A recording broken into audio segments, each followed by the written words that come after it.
We're definitely at a moment of transition, a moment where an old media system is dying and a new media system is being born.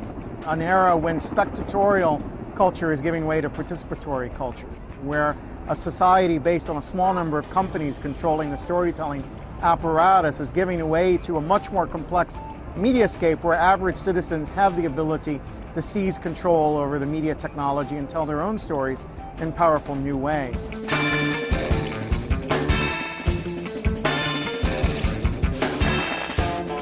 If we go back over thousands of years of human history, the most important stories were retold many, many times around the campfire. They belong to the folk. As we move into the 20th century, those images now belong to major media companies who claim exclusive ownership of it. What we're seeing is in the digital age, as the public begins to take media in its own hands and begins to assert its right to retell those stories, the public are taking media without the permission of copyright holders and innovating, experimenting, recontextualizing, responding to those images in new ways. We take control of the media as it enters our lives, and that's the essence of convergence culture.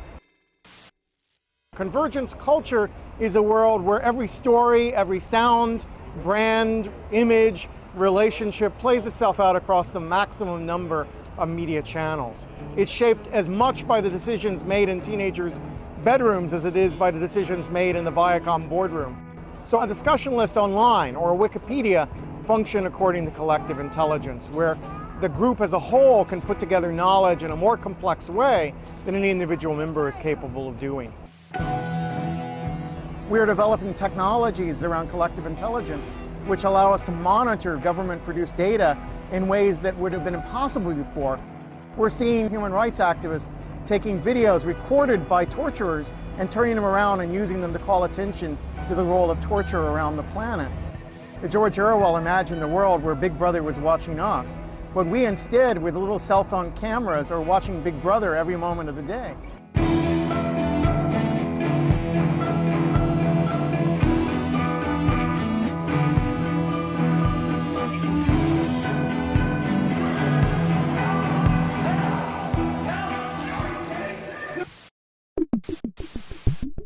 In a transmedia project, the story or experience is spread across a variety of media platforms, not in a way that's redundant, but rather in a way that's complementary, so that each platform contributes what it does best.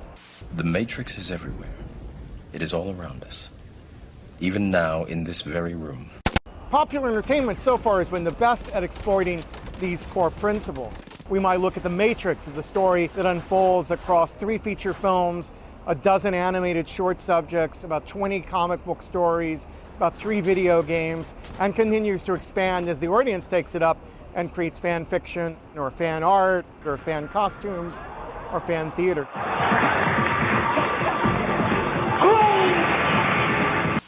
The advantage a documentary filmmaker has is that we're already depicting a world. The reality is already cross-platform, and the reality is complex enough to allow us to have many different characters with many different stories on many different platforms.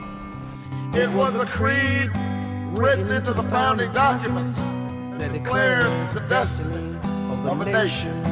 Yes, we can. So far, the biggest non-fiction success of transmedia storytelling is the Obama campaign. Here we see this political figure, relatively unknown 4 years ago, who exploded on the national scene by exploring every available media platform. Social network spaces like Facebook and MySpace, cell phone technology to connect to the voters. YouTube is a platform for distributing both official video and allowing consumers to produce their own grassroots video. We will respond with that timeless creed that sums up the spirit of a people. Yes, we can.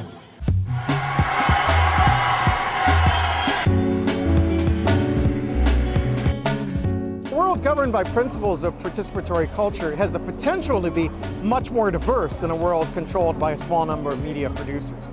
As average people develop the ability to tell their stories, we're seeing different perspectives emerge. We're seeing different groups gain representation. We're seeing groups challenge the dominant media images that have been constructed for their lives. And the challenge for those of us caring about social justice issues is to make sure that these tools get in the hands of those people who have been the most oppressed and most dispossessed to get their stories out and get their stories into circulation.